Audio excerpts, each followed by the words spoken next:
So hey Tate, tell me about your little cicada.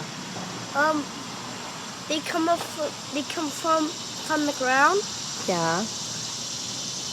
They stay there for millions of years. Okay. They shed skin like snakes do. Okay. There's different types, there's different species of them.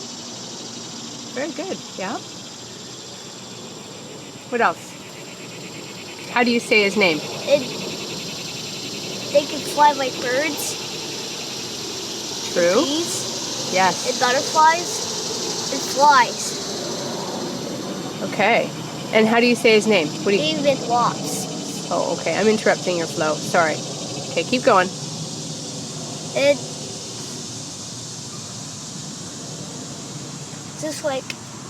It's like, I don't know. There's just birds and bees and wasps and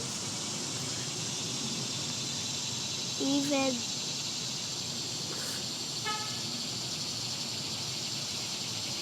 turtles.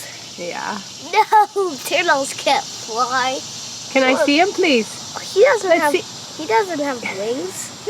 I want to see your cicada. Oh. How do you say his name? Can you say it? Not so much? No? Okay, let me see him in this. We gotta set him free because I don't like him being in his little plastic home. It's not good. He's fast. See, I told you. Yes. He is fast. Okay, this is the end of this video. Cicadas have wings. Good pronunciation. They do. Yes. And bye-bye. Bye.